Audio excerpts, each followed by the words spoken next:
Hi, I'm Althea. I was supposed to walk down the aisle yesterday. Instead, I walked out, alone. No bouquet, no music, just the sound of my own heels cutting through the silence. My stepsister said Garrett didn't love me, that he wanted her instead. She whispered it in my ear right before the ceremony, and everyone believed her.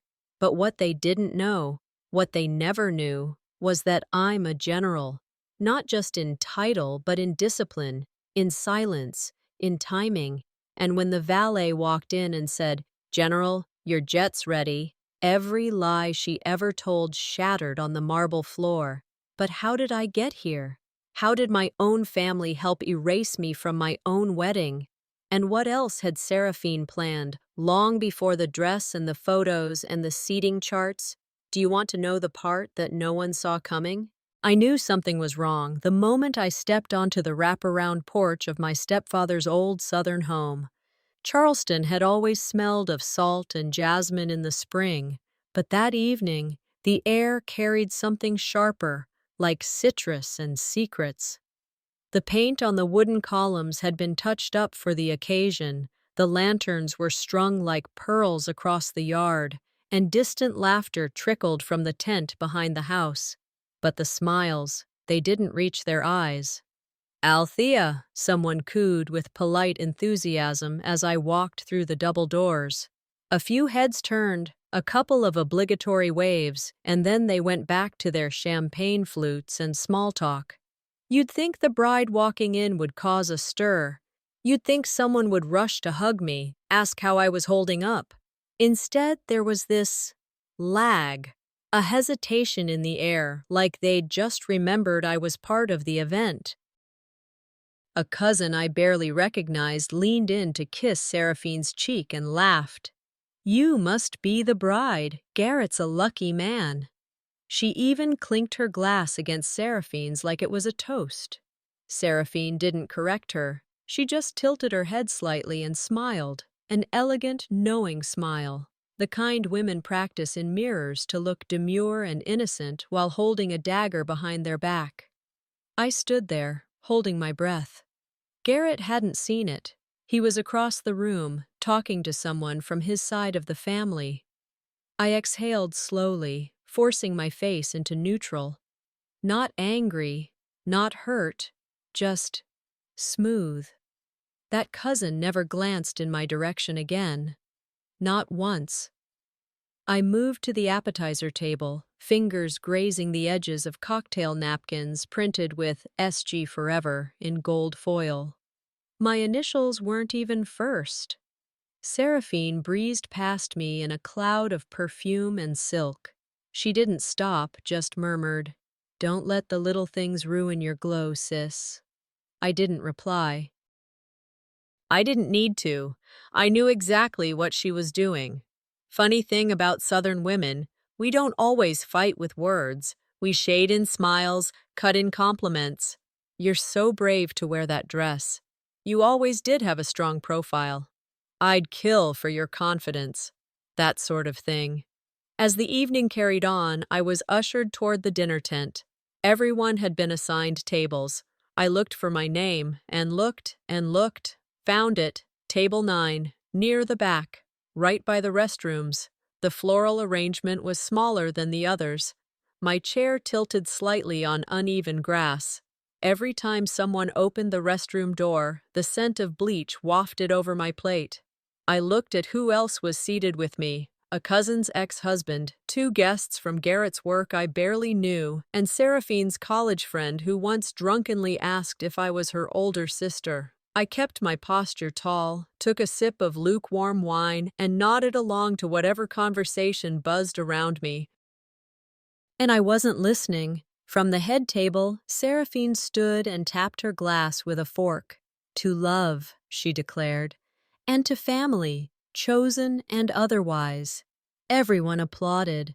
She smiled like it was her wedding. A man sitting next to me leaned in and whispered, "Surprised they put you here. You're the bride, right?" I turned my head slowly, met his eyes, and smiled.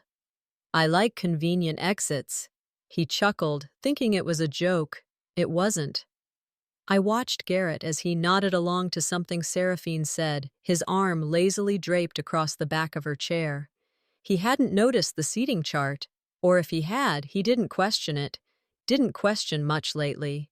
The music changed. A server placed a slice of cake in front of me. Vanilla, my least favorite. I took a bite anyway, not because I wanted it, but because I wanted to remember the taste when everything else went sour. Later that night, when the lights dimmed and the guests began to leave, Garrett came over. He looked tired, distracted. "Everything okay?" he asked, brushing a hand over my arm. I nodded. "Yeah, just a lot on my mind. Seraphine's really pulling it all together. She's amazing, isn't she?" I smiled without teeth. "She's certainly thorough." He kissed my forehead, then excused himself to check on the DJ. I stayed behind, watching the flicker of fairy lights overhead. My dress clung to my waist where I'd been sweating, my heels pinched, but I felt oddly alert, sharp. There's a difference between feeling invisible and being erased. One is bearable, the other makes you dangerous. The morning sun filtered through gauzy curtains, spilling over the navy duffel I hadn't unpacked. I was sitting at the edge of the bed, still in my robe, staring at the planner Seraphine had color-coded and left on the dresser for convenience. Each sticky tab felt like a paper cut. The rehearsal dinner was done. I had smiled, nodded, endured. But today, the day before my wedding, I realized I was no longer the one calling the shots. Somewhere along the way, I'd handed Seraphine the reins, thinking she'd steer gently, assist quietly. I should have known better. You give someone an inch, and they'll take your whole damn yard, especially when they've spent their life trying to build theirs on your name. I padded barefoot to the window and watched as the staff bustled around the resort's lawn. White folding chairs, floral arches, strings of soft lighting. It was elegant, pristine, but the vision, it wasn't mine. A few minutes later, I walked into the main atrium and caught a moment that stopped me mid-step. The event coordinator stood with her tablet, smiling at Seraphine. "Honestly, I've never seen a wedding come together so seamlessly," the woman gushed. "Your vision is stunning." Seraphine clasped her hands, modest as a saint. "Oh, I just wanted what's best for Althea. It's her day, after all." I turned on my heel and walked the opposite direction before my fists curled any tighter. Her day. That woman had rewritten the guest list, reselected the entire menu, flipped the seating chart, and even changed the flower arrangements, twice. Every tiny suggestion she made snowballed into a total redesign. And Garrett? He shrugged through it all like he was at a dinner party someone else was hosting, whatever looks best. He said that last week when Seraphine pitched switching the garden ceremony to the indoor ballroom for acoustics. When she changed my bridal bouquet from calla lilies to blush peonies because lilies are so severe. And when she decided, without asking me, to replace the jazz trio with a string quartet, it wasn't just taste, it was dominance. Later that afternoon, I asked to speak with her privately. We stood in the hallway just outside the ballroom. She adjusted an earring like she had all the time in the world. "This is my wedding," I said plainly. "Of course it is, darling," she replied, brushing imaginary lint from her sleeve. "I'm just making sure it doesn't look like a briefing room." My jaw tightened. I could have said 1,000 things, but none of them would have mattered to her. Seraphine didn't argue. She maneuvered. And Garrett? He let her. Back in my suite, a knock at the door broke my focus. A young stylist wheeled in a dress bag, hanging it carefully on the door. "Your sister said to deliver this early," she chirped. "You'll love it." I unzipped the garment bag and froze. It wasn't my dress. It was tighter, far more revealing, with rhinestone details that sparkled like desperation. The neckline plunged, The silhouette screamed attention. It looked like something Seraphine herself would wear to an awards gala. "This isn't mine," I said, more to myself than the stylist. She blinked. "Your sister approved it this morning. She said you'd had a change of heart." I didn't answer. I picked up my phone and called my wedding planner. "Oh, that?" she replied, unbothered. "Yeah, Seraphine mentioned the switch. She said you felt the original one wasn't memorable enough." I hung up without another word. Was she trying to help or humiliate me? Back in the closet, I reached behind my uniform bag and pulled out a simple white pantsuit I had packed out of habit, not intention. A clean cut, minimal design, shoulder detail modeled after my dress blues, but not so formal it would draw suspicion. I had worn it once to a military gala. No one had dared look past me that night. I slipped it from the hanger and laid it gently across the bed. Then I turned to the mirror. I looked myself in the eye and said it out loud. I didn't rise through 5 ranks for someone to decide what I wear on my day. There wasn't anger in my voice, just clarity. I folded the rhinestone dress back into its bag, zipped it up, and placed it by the door. A silent rejection. Tomorrow they'd expect a bride in a ball gown, glowing under the lights they'd strung. They'd look to Seraphine for cues, Garrett for approval. But me? I let her design this stage. Tomorrow, I'll write the final act. The morning came with a chill, the kind that wasn't from weather but from anticipation. I hadn't slept much, and what little rest I'd gotten felt like it belonged to someone else. I sat in the lounge area of my suite, flipping through the final stack of wedding programs that had been slid under my door sometime before sunrise. The first thing I noticed was the font. Wrong. The second? My name, spelled incorrectly. Again, Althea Hartwell. Except this time, it was Althena. Not misspelled by a stranger, not a typo from a stranger's email. This was the official program, the document every guest would hold in their hands, read aloud, tuck into their purses. And my name, my one name, was wrong. I didn't call anyone. I didn't stomp down to the concierge desk or yell at the coordinator. I didn't even text Garrett. I folded one of the misprinted programs in half, slipped it into my bag, and walked out toward the beach behind the resort. The wind off the water carried the scent of damp wood and memory. It helped clear the static in my chest. You don't speak up when you expect to be ignored. The ballroom smelled of eucalyptus and pink champagne. A wedding planner's dream, but none of it felt like mine. I stood near the back of the venue as they did a final walkthrough, clipboard in hand, nodding at the florals like I'd picked them myself. My name had been removed from the schedule. Not just moved, not replaced, deleted.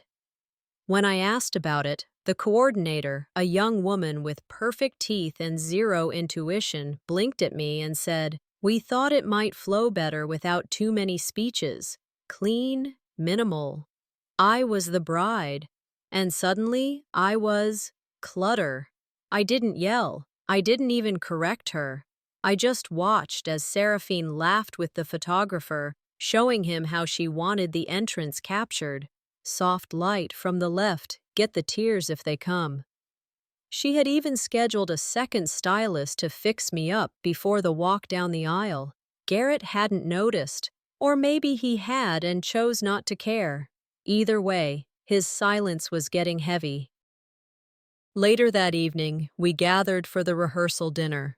The board of printed engagement photos stood at the entrance. My heart hit the brakes before my feet did.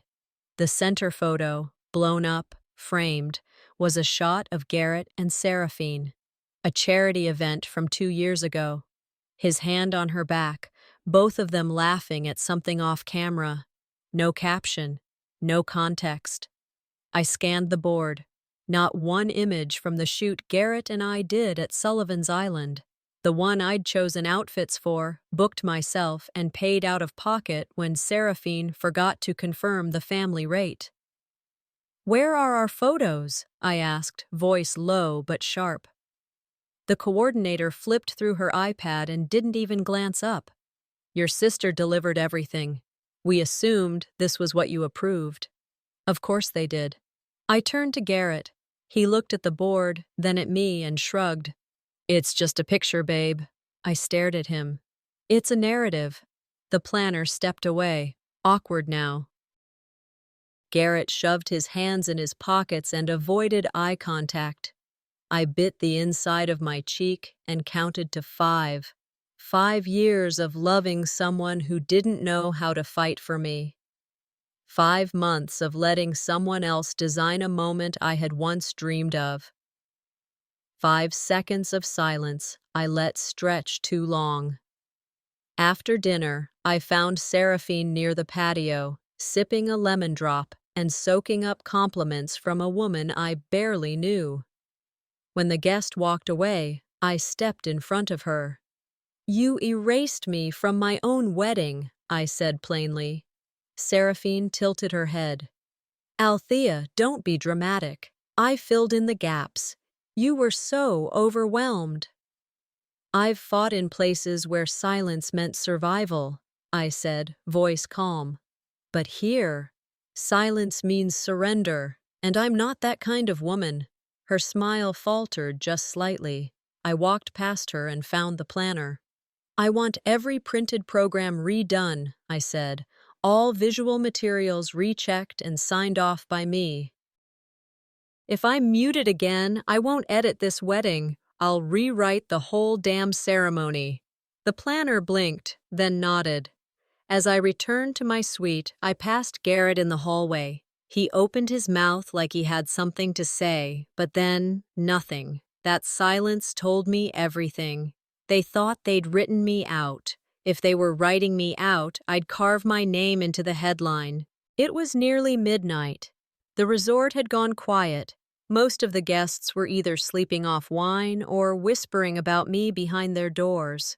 I sat at the edge of the bed in my suite, staring out the balcony doors. The ocean was just a sound now, not a view. Black waves rhythmically dragging their weight across sand I couldn't see. Then came the vibration on the nightstand. The name on the screen made my stomach dip. Staff Sergeant Logan Marsh. I hadn't seen his name since we'd both returned from that assignment in Alaska 2 years ago. I hesitated. We'd shared brutal training days, a mutual respect that never required small talk. So why now? I opened the message. Ma'am, sorry to drop this on you tonight, but it couldn't wait. Just heard something from a mutual contact. Seraphine's been telling folks she and Garrett were nearly a thing back during the Alaska tour. Said he was having doubts about you back then. That true? My hands clenched around the phone. Attached was a grainy photo. Me, standing at the front of a strategy tent, clipboard in hand, mouth mid-command. In the corner, Seraphine. She was leaning into Garrett, fingers brushing his shoulder like they were anything but strangers. I stared at the image, not for what it said, but for what it confirmed. She had shown up to that base without an invite. I'd thought she was trying to support me, get a glimpse of my world, she said. But now, I remembered the late-night chats she managed to wedge herself into, how she always sat one seat too close. I remembered thinking, maybe she just wants to feel included. She hadn't. She wanted to plant herself exactly where I stood. Even then, people don't destroy you with one blow, Logan had once said after a disastrous ambush simulation. They wear you down until you stop defending. The message replayed in my head, over and over. I didn't text Logan back immediately. I needed time to think.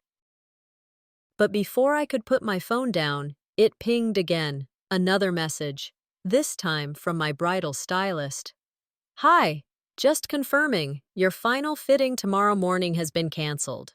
Your sister said you're sticking with the sparkle dress after all. Final look locked. You looked amazing in it. Can't wait to see it on you. I stared at the message so long my vision blurred. That wasn't my dress. It wasn't my choice. And now, they'd made it permanent. I didn't scream. I didn't throw the phone. I sat up straighter. This wasn't a series of accidents. This wasn't about me being too busy or too trusting. This was an operation, and she thought I wasn't the commander. I stood up and walked to the desk, grabbing a notepad and pen. 3 lists. Who knows? Who stayed silent? Who benefits? Garrett's name hovered in the blank spaces between all 3.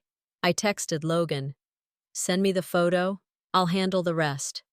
Then I opened my closet. The sparkle dress still hung there, mocking me. I pulled it out, folded it into its bag, and shoved it into the back of the armoire. Behind it, I reached for the white uniform I had steamed and stored the night I arrived. Military cut. Elegant. Sharp. Not decorative. Definitive. I laid it on the bed, ran my hand over the shoulder line, then pinned the small ribbon just beneath the collar. I didn't need to explain it to anyone. It was mine. Next, I pulled out my laptop and opened a blank seating chart template. I started from scratch. Names, placements, a reshuffling of the battlefield. I wasn't thinking of flowers or vows anymore. I was thinking about optics, entry points, eye lines, visibility. Tomorrow, they would see me. Not because I stood in the center of the stage, but because I refused to be pushed to the wings. I folded the chart, slipped it into a folder, and slid it into my overnight bag, alongside the lists, the photo, and a sealed note. Tomorrow, I wouldn't walk down that aisle. I'd march into clarity. The resort suite was eerily still that morning. Not silent, just still, like the kind of hush you hear before a thunderstorm, when the clouds know what's coming, but no one else does. I stood in front of the mirror, the silk robe loosely tied over the white uniform beneath. My hair was done, pulled back with precision. My face? Bare, deliberate. The kind of look that said, "You won't paint me over today." The coffee on the nightstand had gone cold. I'd memorized every contingency I mapped out last night. Backup seating chart, uniform ready, phone set to silent but not off. One sealed note in my bag, addressed to Garrett. Another, to myself. I had 2 hours until the ceremony. Then came the knock. I didn't say anything, just moved to the door and opened it. Seraphine stood there in ivory lace and faux humility. I needed to talk to you," she said, already stepping inside before I invited her. She looked around, tried not to let her eyes linger too long on the uniform peeking out beneath my robe. "You look powerful," she said softly. I said nothing. She sat on the edge of the chaise like it was her place. "This whole thing," she began, voice trembling just enough to seem real, "I didn't mean for it to go this way. I wanted it to be perfect for you. You've always been so composed, and I thought maybe I could help carry the emotional load." I kept my arms crossed. Then she looked up, eyes too steady. "Garrett came to me," she said. "Said he's not sure. That maybe this was supposed to be our story." My stomach didn't drop. My pulse didn't spike. But I felt my jaw clench ever so slightly. "He told me you were always too focused on being perfect, on control, on image. He said he felt seen with me in ways you never gave space for." She smiled. It wasn't pity. It was triumph. "I didn't want to tell you," she added, "but I thought you deserved the truth." "You don't have to go through with it. Walk away. I'll clean up. It'll all be handled." For a moment, I stared at her, let her think she'd won. Then I walked to the door and opened it. "That won't be necessary." She hesitated, then stood up. "Althea, I'm doing this for you. I care about you." I didn't respond. We walked down the corridor together. The bridal party was gathered by the main staircase. The photographers snapped candids, laughs, lipstick checks, glasses raised. Then Seraphine turned and hugged me. The cameras clicked, and in that embrace, in that forced closeness, she leaned in and whispered, "Even if it's just for one day, I'll always be the one they remember beside him." My shoulders didn't flinch, my smile stayed steady, but my eyes scanned the room, noted every lens, every onlooker who thought they were witnessing a tender sister moment, weaponized affection, wrapped in satin and smiles. One bridesmaid muttered to another, "That was weird." Exactly. We arrived at the ballroom. The altar setup had changed. The side I was meant to enter from had been reassigned to the family escort. My name card moved 2 rows back. No one said a word. Not Garrett, not my mother, not even the wedding planner. I didn't correct them. Not yet. I took my place in the wings, looked down at my folded hands, then at the crisp lines of my sleeve. I could hear the music starting, the shuffle of chairs, the silence thickening. Seraphine thought this was the final blow, but I've been trained to move after the blast. 45 minutes until the ceremony. The bridal suite smelled like steamed silk and nerves. I stood alone in front of the full-length mirror, staring at the woman looking back. Clean lines, shoulder set, expression still. My uniform was crisp, each pin placed with surgical precision. The robe I'd worn over it now lay folded on the armchair. There was no veil, no lace, no sparkle, just me, unapologetic and armed with everything they tried to strip away. I didn't touch the coffee waiting on the table. Instead, I checked my watch, then glanced down at the folded program I'd quietly edited last night. It now carried my name in the correct font and order. You don't walk into a war zone thinking about bouquets. Outside, I could hear the soft string quartet starting up, guests murmuring as they found their seats. The sound felt distant, like it belonged to someone else's life, someone who hadn't been replaced in their own story. Then, through the soft ambient chatter and the carefully composed music, came something unexpected, a voice, sharp and certain. "General, your private jet is ready?" It cut through the ceremony hall like a siren. I didn't see the valet, but I heard the silence that followed. Chairs creaked as people turned. Murmurs spread like a slow leak in a sealed room. In the center of it all, Seraphine stood mid-conversation with Garrett's mother, a champagne flute in hand, her eyes darting in the direction of the voice. She blinked, smiled a bit too wide. Her hand trembled just enough for the glass to wobble. Garrett stood beside her, frowning. "What jet?" he asked, turning. That was my cue. I stepped out from the side corridor, uniform fully buttoned, shoes polished, every movement deliberate. The gasps came fast. Then the hush. It started with one guest, an older man I hadn't spoken to since my commissioning, a veteran himself, dressed in a worn blazer and navy pin. He stood and saluted. Others followed. Not everyone knew what to do, but they understood what it meant. Seraphine stared like she'd seen a ghost. The valet, suddenly realizing the weight of the title he'd spoken, stepped back and lowered his gaze. I walked down the aisle, not toward the altar, but slowly, evenly, through the center of the room. Garrett didn't move.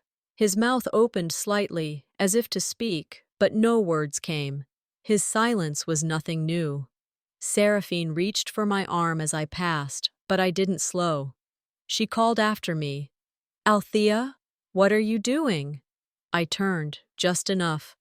"I didn't lose my voice," I said calmly. "I waited for a mic that wasn't broken." She stood frozen, lips parted, eyes darting toward the photographers. That's when a staff member, in an attempt to match the moment, pressed a button on the speaker system. The first notes of the national anthem began playing softly. Completely unplanned, completely perfect. I let it play. One camera flash. Then another. I stopped beside Garrett and met his eyes. "You never asked who I was outside of this," I said. He swallowed, said nothing. I turned and kept walking, past the altar, past the guests, through the main doors and down the stone steps where an open black car waited. I didn't need to run. There was no reason to rush. Some brides toss the bouquet. I dropped the facade. As the door closed behind me, I watched through the window as heads craned, the photographer still snapping, unsure what to focus on. No one chased me. They all just watched. And behind me, the sound of the anthem carried to its final note. I didn't flinch. I didn't cry. I didn't owe them that. But I wasn't done telling the truth. Not yet. The door had barely closed behind me when the air inside the ballroom began to shift. There was no official announcement, no whispered confirmation of cancellation, just confusion hanging in the silence, thick and paralyzing. Guests murmured in little pockets of tension, glancing from one another to the altar to the still open doors I'd walked through moments earlier. Staff moved nervously, some straightening floral arrangements that didn't need fixing, others adjusting microphones that had already been tested twice. And then there was Seraphine, standing beneath the arch like nothing had happened, smiling too brightly, too forced, trying to steer a ship that had already begun to sink. "I'm sure she just needed a moment," she said with a laugh, addressing no one in particular but loud enough to be overheard. "She's always had nerves before big moments." And that, right there, was her opening move. I watched from behind the doorframe on the upper balcony, out of sight but within hearing distance. My hands rested lightly on the railing. I didn't have to say a word, because what was about to speak carried more weight than anything I could say. One cue to the technician, and then the screen behind the altar flickered to life. The guests, thinking it was a sweet highlight reel, maybe baby pictures or engagement memories, turned to look, grateful for some kind of official signal that the ceremony was back on. But it wasn't sweet. It was raw, unsteady camera footage, poor lighting, Seraphine's voice, unmistakable, but not rehearsed, not polished. "If I can just get Althea to feel like she's losing Garrett, she'll step back. She always does." Gasps rippled like dominoes. Someone dropped a glass, and then another voice, hers again, lower, sharper. "She's not built for the spotlight. She's good at disappearing." Honestly, it's easier when she does. A woman near the front covered her mouth. Someone else muttered, "Is that real?" A veteran aunt, who had once called Seraphine such a classy girl, leaned into the woman beside her and whispered, "I thought she loved her." From where I stood, I could see Seraphine freeze. Her entire posture stiffened, her hands still clasped in front of her, but tighter now, knuckles pale. She turned to the technician booth, walking quickly, then more frantically. "Turn that off!" she hissed. This wasn't authorized." The tech flinched. "Ma'am, it was on the cue list, marked final by—" "I don't care who marked it. Shut it down!" But it was too late. The screen transitioned again, this time to the ceremony playlist. Not the one I chose, the one she had secretly swapped in. Gone was the military acoustic medley I had picked. In its place, a syrupy pop remix blared through the speakers. Something upbeat, shallow, insulting. The video faded to black. Silence followed. Then the eyes. Everyone looked at her. No one smiled. Garrett stood at the side, his mouth drawn in a straight, unreadable line. He didn't step forward. He didn't speak. He didn't even look at her. He just walked out. Past the altar, past Seraphine, past the photographer who stood frozen mid-click. He didn't slam the doors. He didn't pause. He just left. Seraphine looked around. Desperately now. like a magician whose trick failed in front of a live audience. Some guests stood. A few followed Garrett. Others looked down, embarrassed, unsure of the social rulebook for this kind of implosion. I stayed behind the door, still, silent. I didn't need to be seen. Because truth doesn't need volume, it just needs a moment no one can unhear, and that moment had landed. But what came next? I didn't plan that part. I stepped into the daylight with no fanfare and no music. Just the sharp sound of heels on marble, the weight of silence following me like a shadow. People stared. Some lifted phones. Others didn't move at all. A few gasped, but no one chased me. And that, oddly, was the moment I knew I hadn't lost anything. I didn't leave because I was defeated. I left because, for once, they had seen me, really seen me, and still expected me to stay quiet. That was never going to happen again. Outside, the valet didn't ask questions. He opened the door like it was just another routine exit. I climbed in, exhaled, and closed the chapter they thought I would finish on their terms. The car pulled away. Charleston's charm blurred past the window. Cobblestones, wrought iron, magnolia blooms. I didn't look back. My phone lit up with messages. Garrett. Please call me. I didn't know. Cousin L. You didn't just walk out? You redefined the exit. Family group chat. A flurry of apologies that read more like PR statements. We were misled. You should have said something sooner. Let's not tear the family apart over this. I didn't respond. Instead, I pulled a small envelope from my bag. It contained a card, blank inside except for one line I'd written at dawn. This wasn't revenge. It was reclamation. I'd left it on the altar, right beside Seraphine's place card. An hour later, I arrived at a private airstrip on the outskirts of the city. No reporters, no curious guests, just two staffers, a flight plan, and silence. The kind of silence that heals instead of harms. I stepped out of the car, handed off my bag, and walked toward the jet. The door closed behind me, and with it, any remnants of the version of myself they had tried to shape. My name wasn't on that program, but it was on every gate I'd broken through. And every scar I wore, I earned. The roar of the engines was a relief. It wasn't noisy, it was honest. As the plane lifted off, I allowed myself a single moment to remember the morning, how it had all begun with a half face. That morning, the makeup artist had never shown. Seraphine had accidentally given her the wrong suite number and time. By the time she arrived, everything was already in motion. I stood there in the mirror, half done, looking like two different versions of myself. One styled to please, one untouched and exact. I had finished it myself, one stroke at a time. She wanted me to look unprepared, but she forgot I've shown up to more terrifying things than weddings wearing dust and blood and command stripes. One side of my face was someone else's idea of beauty. The other was mine. The duality wasn't just cosmetic, it was the whole damn point. And now that split had been sewn back together. Word traveled quickly. My exit had been posted on social media. A video clip circulated across veterans forums. "Grace under fire," one caption read. "A salute worth standing for," another said.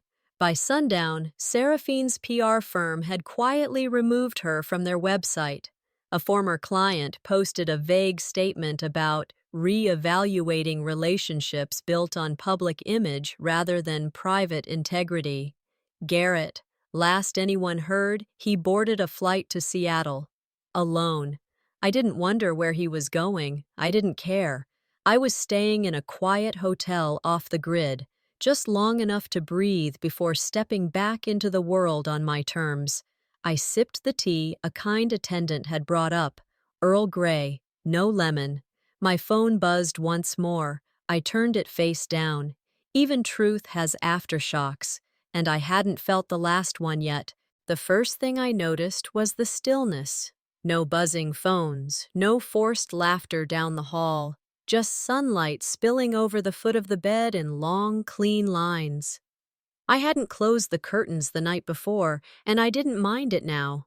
Let the day pour in. Let it be ordinary. I was no longer anyone's bride. The phone on the nightstand blinked like a stubborn reminder. I turned it over. 37 missed calls, a dozen voicemails, texts I had no interest in opening, names I recognized, numbers I didn't. Garrett, Seraphine, Mom. I didn't touch a single one. Peace isn't the absence of noise. It's knowing the noise isn't meant for you anymore. I sat up, stretched slowly, and pulled the blanket off my lap. On the table was a room service tray I hadn't ordered but appreciated anyway. Someone, probably the front desk, thought I might still need the ceremony breakfast. I didn't eat. I just sat, sipping lukewarm coffee, eyes drifting. It didn't hit me all at once. The grief, the weight of what I'd walked away from. Instead, it settled gradually, less like a storm and more like fog creeping in, stubborn and soft. Somewhere between sips, a memory surfaced. A week before the wedding, Garrett and Seraphine had gone to the tux fitting together. It was supposed to be staggered, he at 10, me at 11. When I arrived, they were both there, laughing with the tailor about how they might as well knock it out together. At the time, I had forced a smile. It felt odd, but I convinced myself it was harmless. She was helping. He was being efficient. Now I saw it clearly. It wasn't confusion. It was choreography. That moment hadn't been incidental. It was yet another breadcrumb in a trail I hadn't seen being laid out. Another way Seraphine made herself central to what was supposed to be mine. I grabbed my keys and left the hotel briefly. Not for anything dramatic, just to walk, to think. An hour later, I found myself outside the same boutique we had used. The owner recognized me instantly, and I could tell by her tight smile that she'd seen the video. "I won't stay long," I said, voice even. "Just had a question." "Of course," she said, her tone careful. "Anything you need." "The group fitting," I asked. "That wasn't my idea, was it?" Her smile faltered. "No. Your sister said you'd signed off on it. We had a note in the file that said it was a change but confirmed." I nodded. "Thank you." That was all I needed. Back at the hotel, I sat down with pen and paper.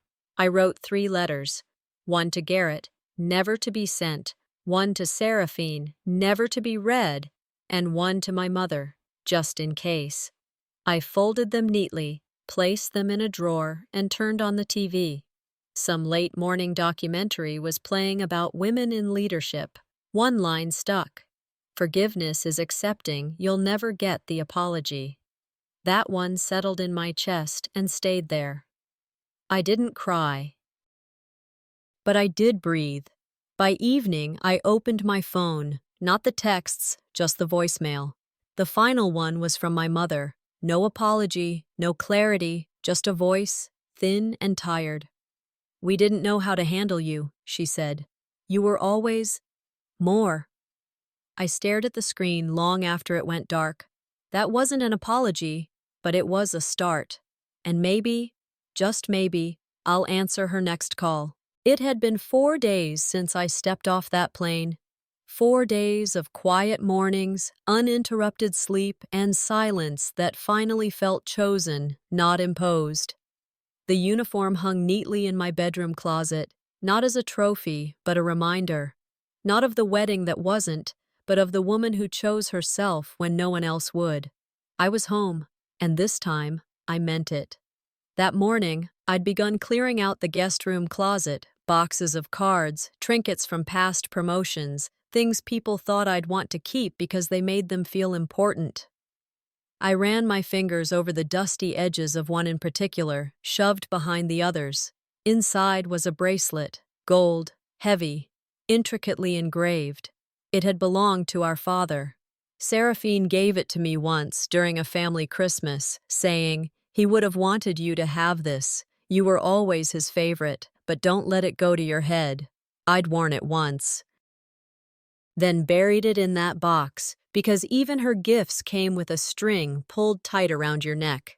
I stared at it now, thought about how many times she used it to reel me in.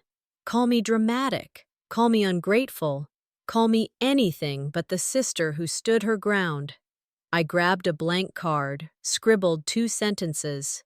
Some things belong to the past. I don't need reminders of who you pretended to be. I wrapped the bracelet in tissue, tucked it into the envelope, and drove it to the nearest mailbox. No return address. It wasn't an act of rage, it was a conclusion. The best revenge is being so far beyond them, they can't reach your name, let alone your shadow. By the weekend, word had traveled further than I expected. A small leadership podcast reached out for an interview, then a university emailed. They were hosting a lecture series, Women Who Lead on Their Own Terms. Would I consider speaking? I did. The auditorium was filled with faces like mine, some older, some younger, but they all looked tired in the same way I once was, quiet, measured, holding more than they ever said aloud. I stood on stage in a soft navy blazer, the same boots I wore on that Alaskan tour years ago. I spoke plainly. Power isn't about volume, it's about value, and value can't be assigned by people who never saw you. No applause cue, just silence at first, then a single clap, then more, not thunderous, but honest. Later, a woman with silver hair and a cane stopped me outside the restroom. She took my hand and said, "I left my husband 22 years into a lie. Thank you for not whispering what I screamed." I drove home that night without music, letting the streetlights blink past like punctuation marks in a paragraph I was finally done writing. Back inside, I poured tea, sat by the window, and opened my journal. I wrote 1 sentence. I didn't get the family I deserved. But I became the woman I needed. I closed the journal and tucked it into a box labeled, "Not Trauma, Testimony." No tears, no big emotional send-off, just stillness. And this time, I'm not walking away, I'm walking forward. It had been 4 days since I stepped off that plane. 4 days of quiet mornings, uninterrupted sleep, and silence that finally felt chosen, not imposed. The uniform hung neatly in my bedroom closet, not as a trophy, but a reminder, not of the wedding that wasn't, but of the woman who chose herself when no one else would. I was home, and this time, I meant it. That morning, I'd begun clearing out the guest room closet, boxes of cards, trinkets from past promotions, things people thought I'd want to keep because they made them feel important.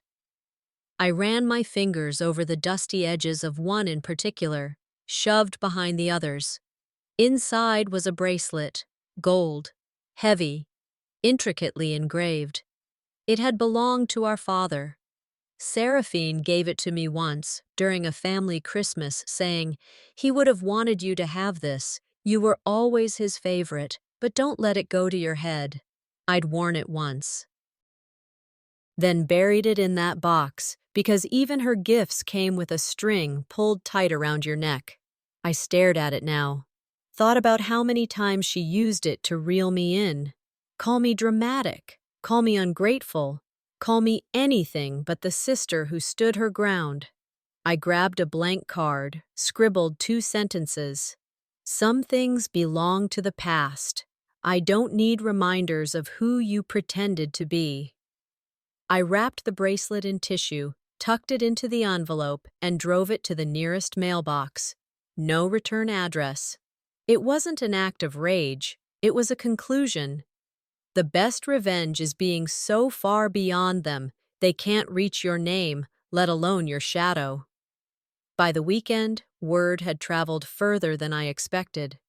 A small leadership podcast reached out for an interview. Then a university emailed. They were hosting a lecture series, Women Who Lead on Their Own Terms. Would I consider speaking? I did.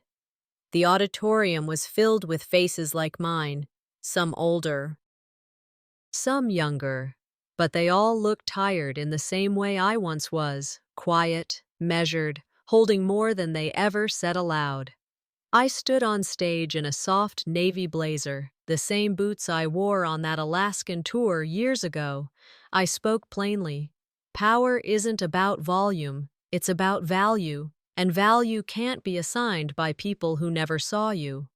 No applause cue, just silence at first, then a single clap, then more. Not thunderous, but honest. Later, a woman with silver hair and a cane stopped me outside the restroom. She took my hand and said, "I left my husband 22 years into a lie. Thank you for not whispering what I screamed." I drove home that night without music, letting the streetlights blink past like punctuation marks in a paragraph I was finally done writing. Back inside, I poured tea, sat by the window, and opened my journal. I wrote one sentence. I didn't get the family I deserved. But I became the woman I needed. I closed the journal and tucked it into a box labeled, "Not Trauma, Testimony." No tears, no big emotional send-off, just stillness. And this time, I'm not walking away, I'm walking forward.